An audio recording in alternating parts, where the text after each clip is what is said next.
Parlare di realtà aumentata, realtà virtuale attraverso dei libri può sembrare un controsenso, ma non proprio. Di pubblicazioni ce ne sono e comunque negli ultimi anni stanno aumentando sempre di più. Il problema è che potrebbe essere non facile, specialmente per una persona che vuole iniziare ad approfondire questi temi, però non vuole entrare troppo nelle questioni tecniche, ad orientarsi nelle diverse pubblicazioni. Quindi, da dove cominciare?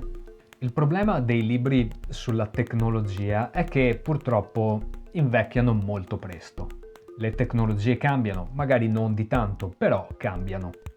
Quindi i manuali tecnici, quelli su specifici software o devices, sono i primi a diventare inutili molto facilmente. Ma non tratteremo l'argomento manuali tecnici. A questo ci dedicherò un video a parte. Non parliamo poi dei libri scritti dai cosiddetti futurologi e basati sulle loro predizioni. Questi invecchiano anche peggio. Cercheremo di starcene molto alla larga.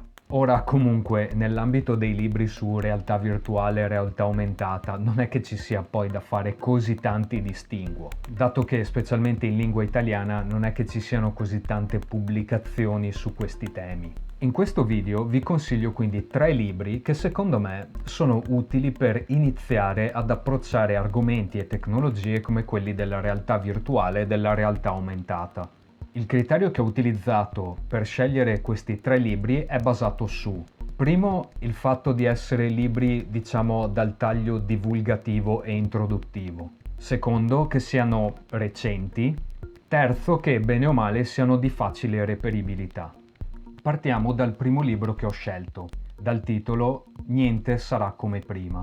Un titolo un po' roboante, però diciamo che ci sta perché è in linea con questa narrazione che va molto oggi in ambito tecnologico, cosiddetta disruptive. A parte le considerazioni sul titolo che comunque lasciano il tempo che trovano, questo libro è un saggio di circa 300 pagine scritto da Antonio Laudazzi, che è un consulente e docente di sistemi digitali ed esperto di sistemi immersivi, pubblicato nel 2019 per l'editore Dario Flaccovio, o Flaccovio, non lo so. A parte il titolo, comunque, come dicevo, il libro invece è molto interessante. È un libro anche molto dettagliato e dal taglio puramente divulgativo, quindi risulta essere molto utile per chi volesse approcciarsi per la prima volta a questi argomenti. E questo è evidenziato pure dagli obiettivi che l'autore si è prefisso, ovvero quello di dare al più vasto pubblico possibile una panoramica dettagliata sui sistemi immersivi, sulle loro tecnologie e sulle applicazioni, e anche diffondere un po' di cultura su questi temi nel nostro paese.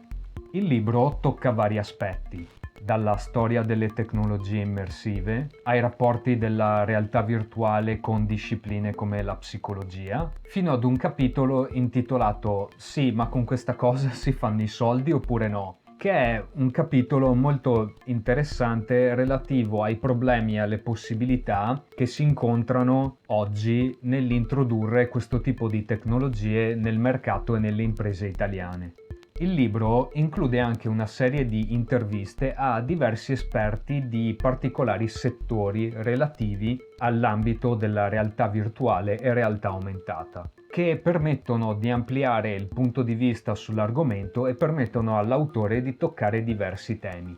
Una delle interviste secondo me più interessanti incluse in questo libro è quella a Domenico Prattichizzo, che è professore all'Università di Siena ed uno dei ricercatori più riconosciuti e più attivi nell'ambito della robotica e soprattutto delle interfacce tattili. Questo dal mio punto di vista è un grande plus di questo libro, perché l'argomento della multisensorialità e delle interfacce tattili, che per me sono argomenti molto interessanti e importanti, sono molte volte lasciate un po' in disparte in questo tipo di libri. Quindi, secondo me, l'autore ha fatto molto bene e un buon lavoro ad includere questi temi e anche ad intervistare un esperto del settore.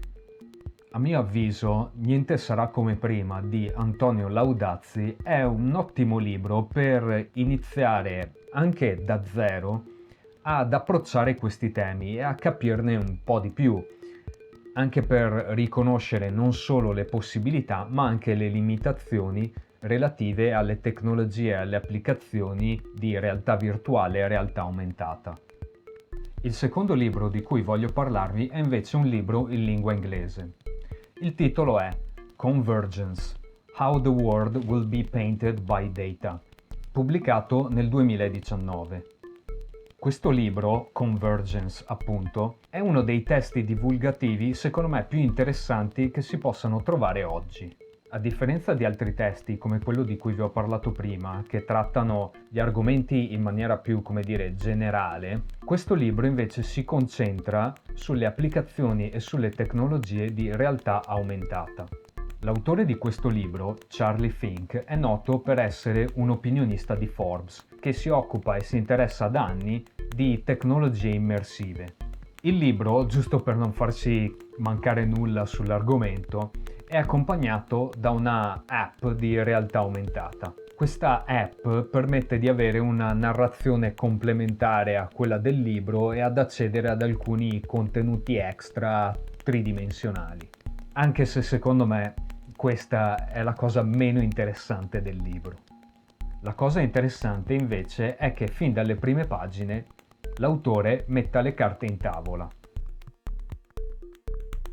E a conti fatti, come molti altri libri, può essere che lo diventerà, ma secondo me non proprio velocemente. Perché la caratteristica principale di questo libro è che fa emergere il carattere multidisciplinare che sta attorno all'argomento realtà aumentata. Perché se la vediamo come tecnologia, la realtà aumentata non è una tecnologia per sé, ma anzi include all'interno diverse, discipline e anche diverse tecnologie, appunto, come per esempio la computer vision, il machine learning, ma arriva anche fino all'ottica e al product design. Ed è per questo che l'autore ha cercato con questo libro di dare voce a tutti quei ricercatori, imprenditori, designer che si occupano professionalmente di realtà aumentata. Non a caso il libro si apre con un capitolo scritto da Mark Billinghurst. Billinghurst è professore all'Università di Auckland ed è sostanzialmente uno dei più accreditati e ricercatori di più lungo corso nell'ambito della realtà aumentata. Ma nei più dei 30 capitoli che compongono questo libro vengono coperti gli ambiti più disparati, dall'importanza del suono nelle applicazioni di realtà aumentata, alle varie tipologie di hardware, fino alle applicazioni web e cloud. Ma ci sono anche delle interessanti case histories, come per esempio quelle legate allo sviluppo di visori come gli HoloLens o i Magic Leap, o alla piattaforma di Adobe dedicata alla realtà aumentata. Oppure capitoli che trattano nel dettaglio diversi tipi di applicazioni, da quello medicale, di intrattenimento, di marketing, architettura e molto altro. Questo testo, secondo me, è una vera e propria miniera di informazioni e di stimoli per chi volesse saperne di più e conoscere meglio l'ambiente legato alla realtà aumentata. Consigliatissimo quindi, anche se un po' costoso e reperibile soltanto dagli Stati Uniti. Purtroppo non esiste una traduzione in italiano, ma comunque si riesce a recuperare abbastanza facilmente. Il terzo libro che vi consiglio dovrebbe essere il pezzo forte, almeno stando al nome dell'autore. Infatti parliamo di Dawn of the New Everything, scritto da Jaron Lanier. Lanier è un personaggio molto conosciuto, almeno per chi si interessa di tecnologia, ma nel nostro caso è noto soprattutto per essere la persona che magari non l'ha proprio coniata lui, però ha diffuso il termine virtual reality in relazione e per descrivere tutte quelle tecnologie immersive basate su visori indossabili che si stavano sviluppando negli anni '80. Questo libro è stato pubblicato inizialmente nel 2017. In Italia invece è stato tradotto e pubblicato nel 2019 per il Saggiatore, con il titolo L'alba del nuovo tutto. Traduzione letterale. Questo libro però, differentemente da quelli di cui vi ho parlato prima, non è un saggio, è invece un'autobiografia. Negli anni '80 Jaron Lanier è salito alla ribalta per essere stato uno dei fondatori e membri della VPL Research, una delle poche aziende che all'epoca erano riuscite a produrre e commercializzare i primi sistemi hardware e software dedicati alla realtà virtuale. Il loro prodotto di punta era l'iPhone, non come quello della Apple, ma proprio i come occhio e phone.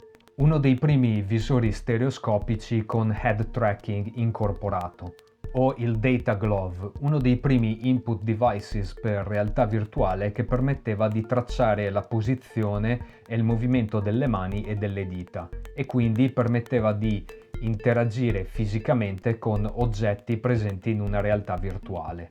Negli ultimi 15-20 anni, invece, Jaron Lanier è diventato noto soprattutto per essere uno scrittore e un saggista aspramente critico verso gli sviluppi del Web 2.0, dell'influenza dei social media sulla nostra vita e della cultura transumanista in generale.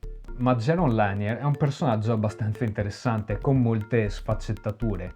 È noto infatti anche per avere una enorme collezione di strumenti esotici e antichi con i quali ha inciso anche alcuni dischi e tenuto numerosi concerti. Ma torniamo al libro. Io l'ho letto nella prima versione statunitense che ho addirittura preordinato su Amazon, tanta era la mia curiosità. Parlando dell'edizione italiana, io non l'ho letta, però secondo me potrebbe risultare un po' fuorviante. Più che altro per il sottotitolo che è stato tradotto in Il futuro della realtà virtuale, mentre il sottotitolo originale potrebbe essere tradotto letteralmente come Incontri con la realtà e con la realtà virtuale. Un po' diverso, perché questo è un libro al passato. Come dicevo infatti, questo libro è un'autobiografia. È la storia di una persona, ovvero Jaron Lanier, e del suo rapporto con l'idea di realtà virtuale e su come l'aver lavorato su questi temi e su queste tecnologie per molti anni abbia influenzato, diciamo, la sua vita e anche gli abbia dato la notorietà di cui gode ancora oggi.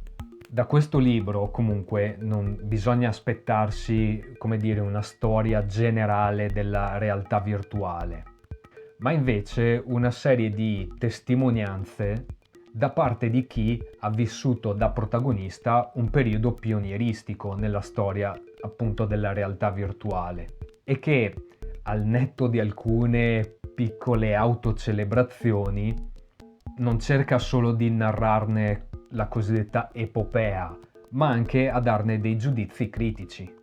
È comunque, e questo uno dei punti forti, un libro leggero, scorrevole e che si legge abbastanza facilmente. Quindi, secondo me, questo rimane un libro molto interessante, anche se si potrebbe considerare come quasi parziale, perché alla fine è la storia, sì, della realtà virtuale, ma attraverso gli occhi e l'esperienza di una persona singola. Però questo libro offre anche uno spaccato che permette di comprendere meglio, diciamo, le idee che si respiravano nella Silicon Valley intorno agli anni 70 e 80. Questo permette di capire un po' meglio cosa sta dietro anche al boom recente delle tecnologie immersive e di tutta la scena delle, diciamo, start-up innovative che negli ultimi decenni hanno dominato le scene e le cronache. Ecco, questi sono i 3 libri che io mi sento di consigliare a chi si volesse avvicinare alla storia, alle teorie e alle tecniche e applicazioni relative alla realtà virtuale e realtà aumentata. Nella descrizione del video vi lascio i link per poter acquistare questi libri. A presto!